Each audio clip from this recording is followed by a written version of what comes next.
नमस्कार दोस्तों, हम व्याकरण विधा के अंतर्गत वर्ण विचारों का अध्ययन कर रहे थे और वर्ण विचारों में हमने स्वर वर्ण पढ़ चुके थे। आज हम पढ़ेंगे व्यंजन वर्ण।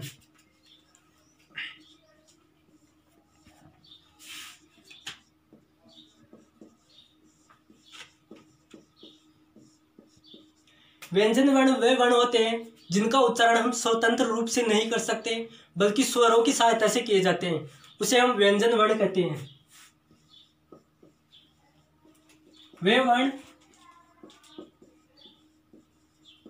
जिनका उच्चारण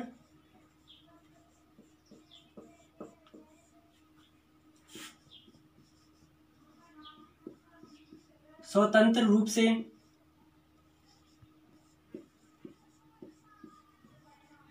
ना किया जाकर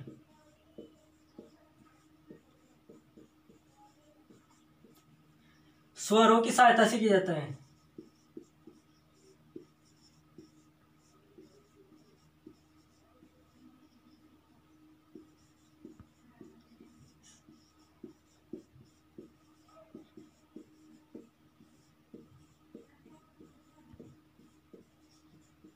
उसे हम व्यंजन वर्ण कहते हैं।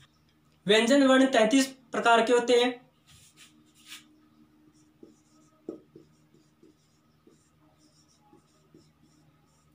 व्यंजन वर्ण 33 प्रकार के होते हैं और इनको हम व्यक्त करते समय हनंत का प्रयोग करते हैं।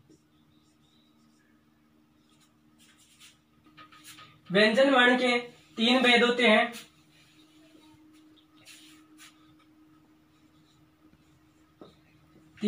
हैं। पहला भेद है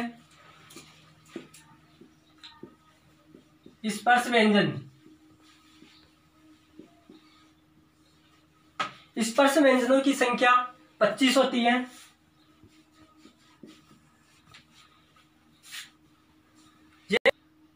दूसरा व्यंजन है अपना अंतस्थ व्यंजन।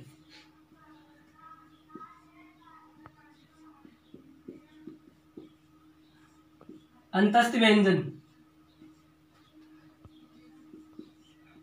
व्यंजनों की संख्या 4 होती है। तीसरा है ऊष्म व्यंजन। ऊष्म व्यंजनों की संख्या भी 4 होती है। इस प्रकार से हमारे व्यंजन वर्ण में कुल 33 वर्ण होते हैं। पहले हम स्पर्श व्यंजन के कुल 25 व्यंजन पढ़ते हैं। इन व्यंजनों में पहला है क वर्ग। क वर्ग में 5 वर्ण होते हैं। क, ख, ग, घ और गे। दूसरा है च वर्ग। च वर्ग के 5 भेद होते हैं जो च से य तक होते हैं।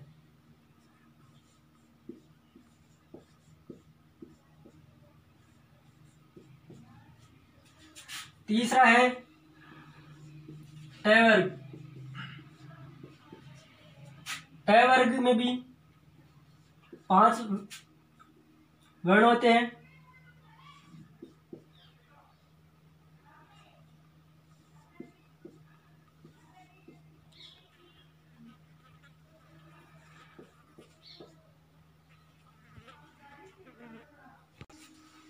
तीसरा है अपना चौथा है त वर्ग। त वर्ग में त से न तक होता है। त, थ, द, ध और न। और लास्ट का है अपना प वर्ग। प वर्ग में प से लेकर म तक होता है। प, फ, ब, भ और म। इस प्रकार से अपने स्पर्श व्यंजन के कुल 25 वर्ण हो चुके हैं। और दूसरा है अपना अंतस्थ व्यंजन। अंतस्थ व्यंजनों की संख्या 4 होती है।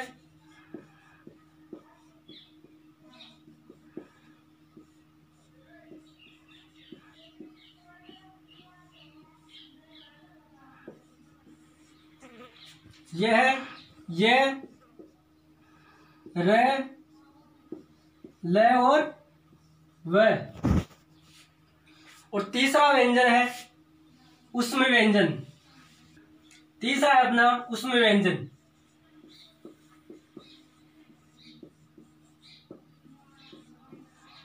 उष्म व्यंजनों की संख्या भी 4 होती है।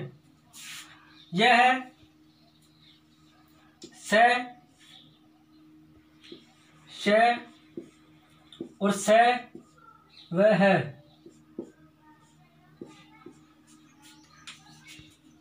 इस प्रकार से अपने व्यंजन वर्ण में कुल 33 वर्ण हो चुके हैं। 25 स्पर्श व्यंजन के, 4 अंतस्थ व्यंजन के और 4 उष्म व्यंजन के। कुल मिलाकर अपने व्यंजन वर्ण में 33 वर्ण हो चुके हैं। इसके बाद संयुक्त व्यंजन या संयुक्त वर्ण।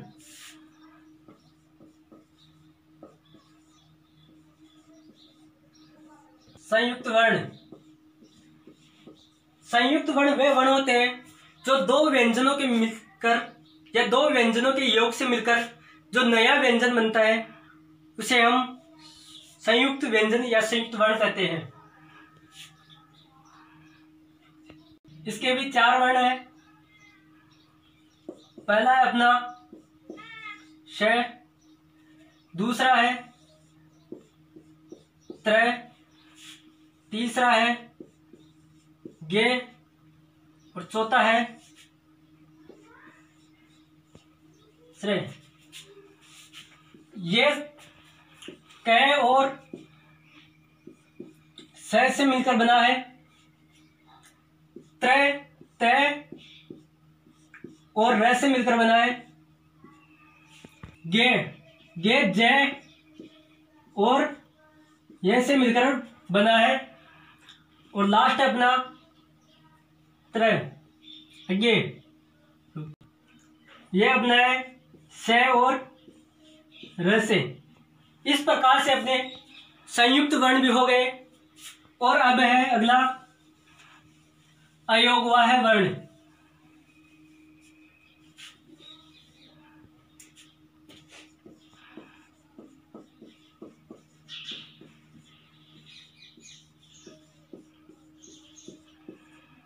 अयोगवाह वर्ण वे वर्ण होते हैं जिनका योग ना होकर भी साथ साथ चलते हैं। ये वर्ण ना तो स्वर होते हैं और ना ही व्यंजन होते हैं। ये वर्ण अयोग वर्ण कहलाते हैं। ये 2 प्रकार के होते हैं, अंग और अह। इनको हम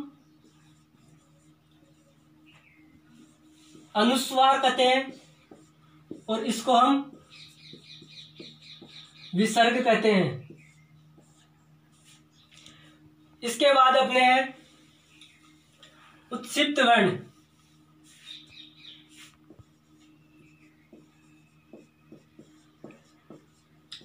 उत्क्षिप्त वर्ण,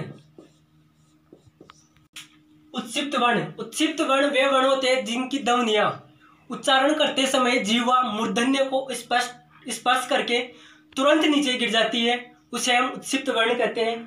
उत्क्षिप्त वर्ण 2 प्रकार के होते हैं, ड और ढ। इनके नीचे, दोनों के नीचे बिंदियां आती हैं।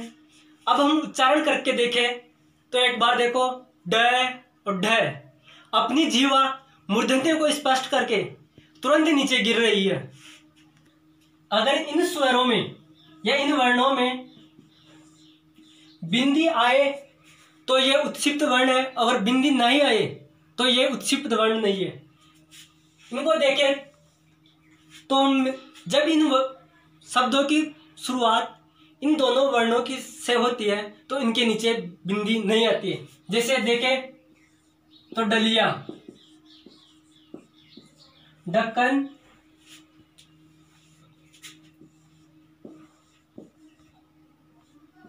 ढक्कन। अगर शब्दों की शुरुआत इन दोनों के से शुरू होती है तो इनके नीचे बिंदी नहीं आती है। अगर दूसरा नियम देखें तो अगर इन वर्णों के आगे अगर आधा वर्ण आता है तो भी इनके नीचे बिंदी नहीं होती है। जैसे उदाहरण के रूप में हम देखें तो झंडा, पंडित, इनके नीचे देखें तो बिंदी नहीं आएगी। और इनके अलावा अगर कोई भी वर्ण आता है इन दोनों नियमों के अलावा तो उनके नीचे बिंदी अवश्य आएगी। इसको अभी देखें तो जैसे पढ़ाई, इसके नीचे बिंदी आएगी, ढ के नीचे। लड़ाई, नीचे बिंदी आएगी। धन्यवाद।